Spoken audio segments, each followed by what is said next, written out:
bitaa fi'eetii bitaa waan hundumtu harka kee gootaa hin milkoofne. Qoostii kan akkas jedhamu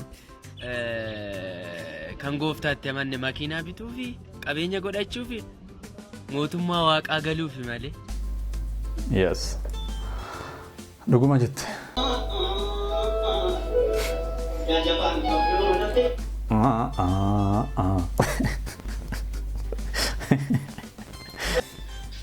Ani shufeeriya. Diinni karaa konkolaataa lubbuu kee gaariyaa jira si ajjeesuudha. Arrakaasee harkaasi baaseera. Kaayinadhimu maal hojjettaan? Ani barsiisaa. Maal hojjettaati? Atu maal hojjetta? Maal hojjettaati?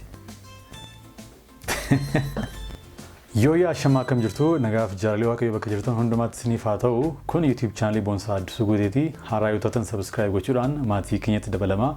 Viidiyoo yeroo yerootti gadhiisnu dafanii akka isin ga'anii fi mallattoo beelii banaa gochuu hin dagatina. Har'as viidiyoo haaraatiin gara keessan deemnee dhufnee jirra jaallatamtoota hordoftoota YouTube channel keenya.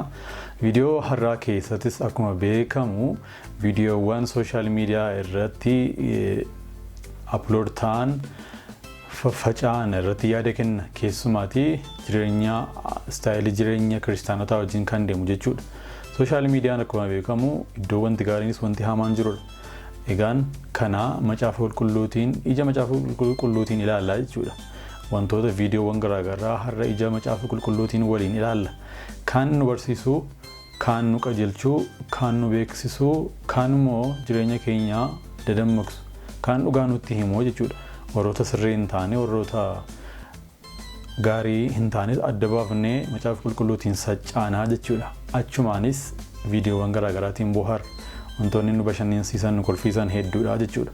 Haga xumura sagantaa keenyaatti waliin turaan affeerraa keenya jaalalaa. Isa dura garuu jaallatamtoota hordoftoota keenya macaafa qulqulluu keessaan iddoo tokko isin affeera.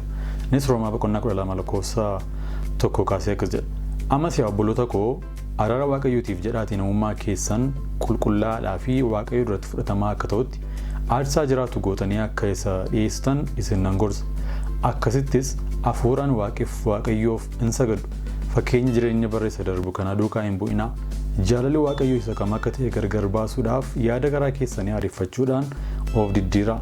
Jaalalli waaqayyoo immoo waan gaarii ta'e, waan isa duratti fudhatamaa ta'e, waan akeeka isaa fiixaan baasuu hubachuudhaa jedha.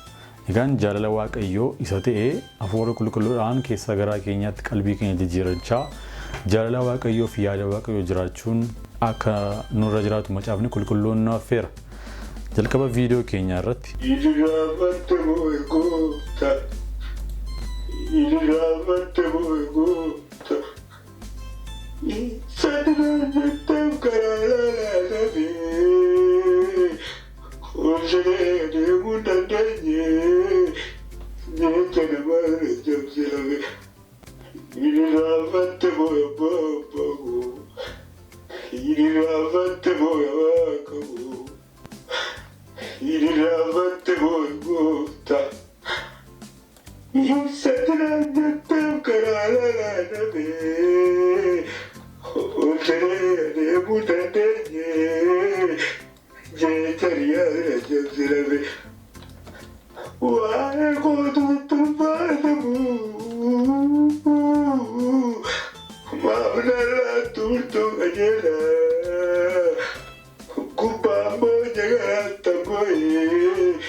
Qarachuun obboleessa kanaa baay'ee gaariidha.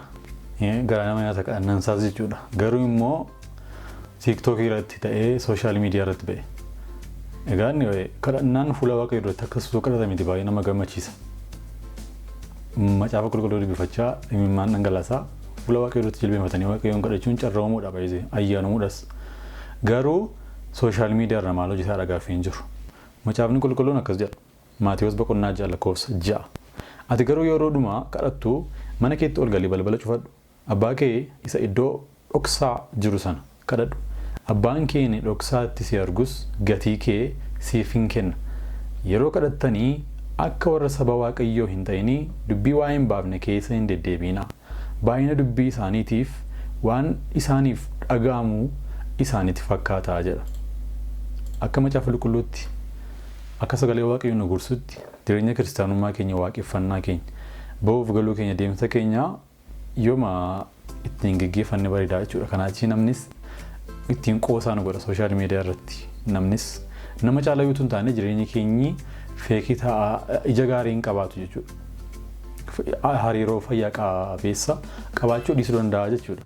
Bara dhuftu ati makiinaa bittaa biyyeetii bittaa waan hundumtu harka kee gootaa hin milkoofne. Qoostii nuyi kan akkas jedhamu kan gooftaatti amanne makiinaa bituu fi qabeenya godhachuu fi mootummaa waaqaa galuufi malee. Yes. Dhuguma jette kan gooftaatti amanne mootummaa waaqaa galuufi. Inni kaanitti isiniif dabalamaa jedha. Sagalee waaqayyoo ofii isaa dubbatu of danda'aadha. Maatiyos boqonnaa 6:30 koo ofii isaa of danda'aadha wanti hundinuu. Atumti qajeelummaa waaqayyoo barbaadadhu malee inni kaanitti siif dabalamaa jedha. Dirqama miti jechuudha. Kadhachuu dhiisuu dandeessaa hin kadhatamu iyyuuti malee. Maaliif beeka waan ta'eef waaqayyoo waan si barbaachisu. Hammam dhiphattee yoo cannaqamte iyyuu maal dabaluu dandeessaa jedha. Hojjaa keerratti hammam dabaluu dandeessaa jedha. Kanaaf inni guddi kan nuti waaqayyotti amannee fi kan nuti gooftaa Yesuus Kiristoosiif fudhannee fi mootummaa waaqayyotti galuuf isaaf jiraachuuf isa lallabuufidha jechuudha. Thank you brother.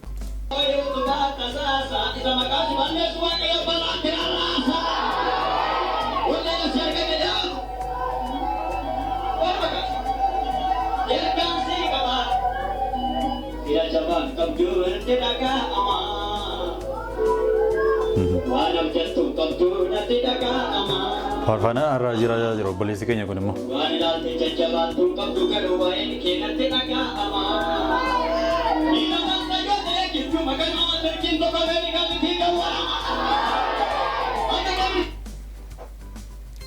Ameerikaatti si dawwalama Raajiidha. Faarfannaa Raajiitiin jechuudha.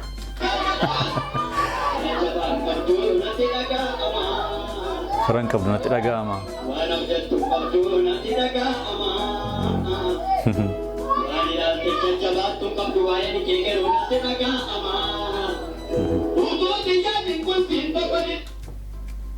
Viidiyoo kanarraa argaa jirtu baanerii gubbaa sanarra jiru jechuudha. Suuraa nama. Nama suuraa namaa maal hojjeta waldaa keessaatti? Faarfattichiisa akkasuma fakkeessa gaa.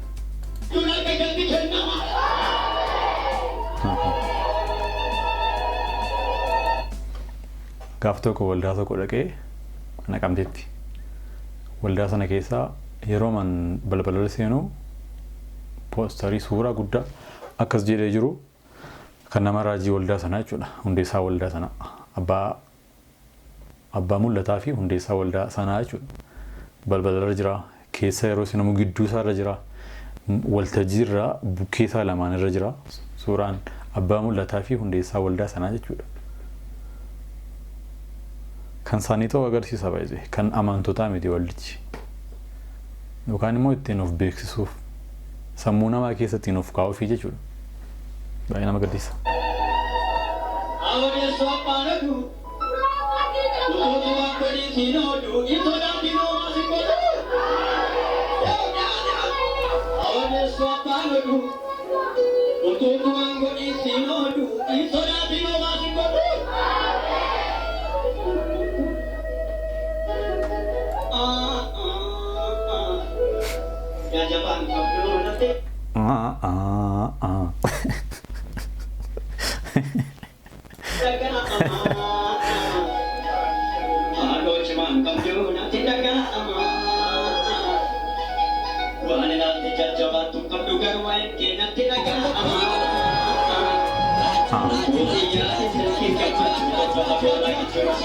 Utuutti yaada silkiin gammachuu tokko fagoorraa biyya alaaraan ergaa irratti bilbilama.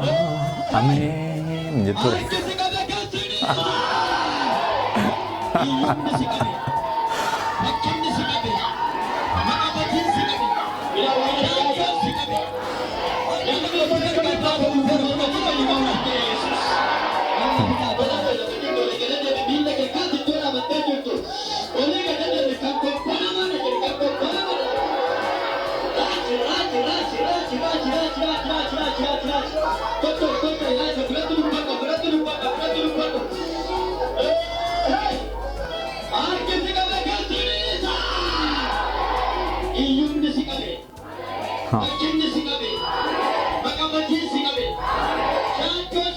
Amma yoonaatti kan inni faarfate jechuudha obboleessi keenya kun.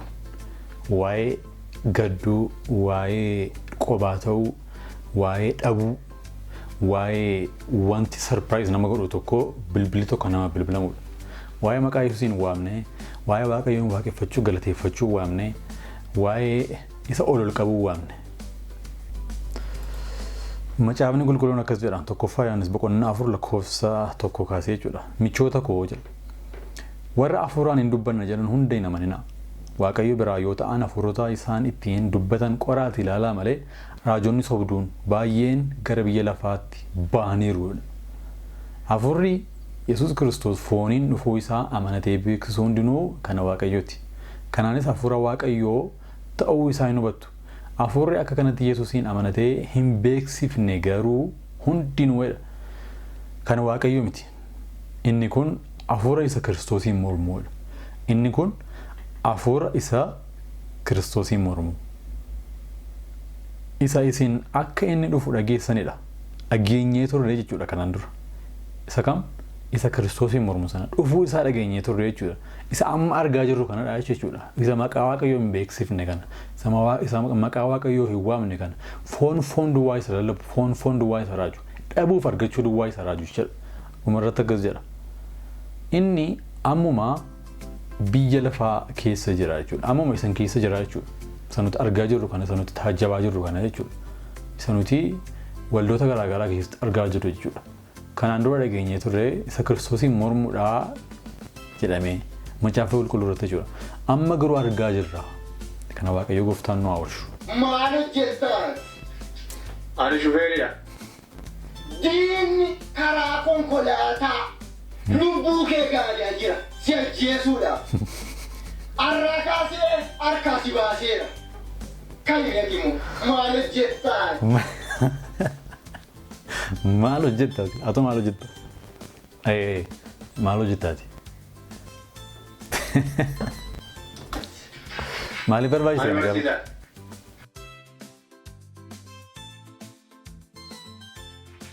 Daayirektera mana barumsaa keessaniitu mala irratti malaa jira. Akkati hojiirra ari'atamtee ijoolleen kee beelaan dhumaniif mala irratti malaa jira. Arraa kaasee arraba isaatii fi afaan isaa walitti luugameera. Maal hojjettaati? Maal hojjettaa?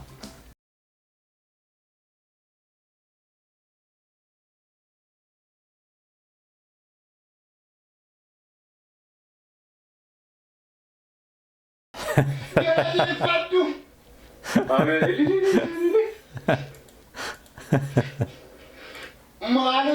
Maal hojjettaati?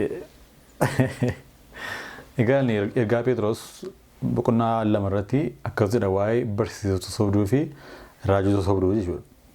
Barsiisonni sobduunii dhumni isaanii maal akka ta'e dhuma irratti maal akka ta'e warri soban kunii warri raajinis warri sobanis jechuudha.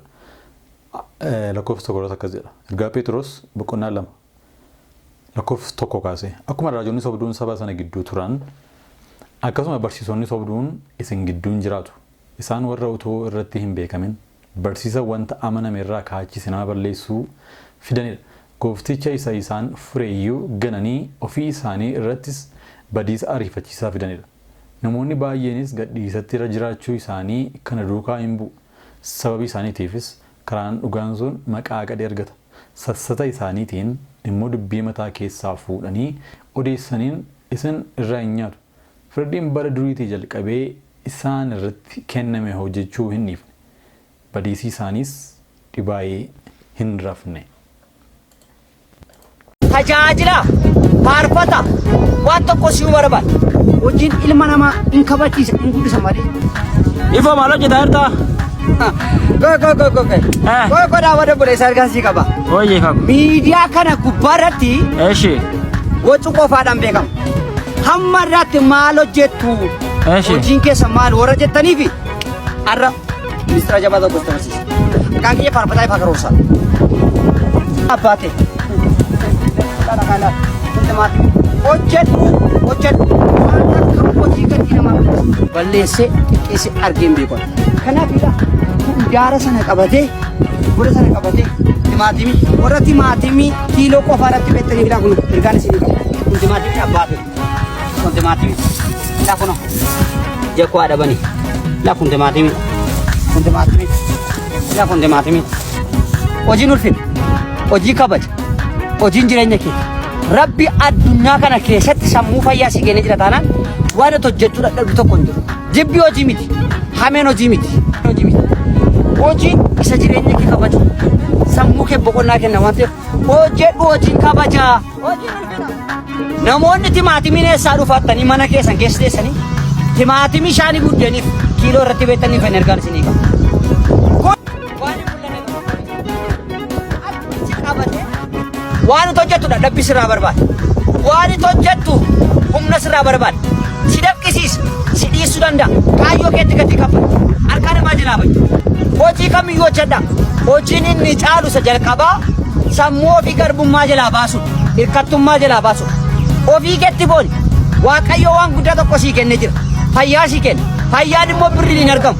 Kan barbaadde immoo laaf boqqolloo dhuftee nyaata. Boqqolloo. Eessa jirtana? Hojii kabajaa, hojii ulfinaa, hojjetu siidha. Let's go guys. Let's go.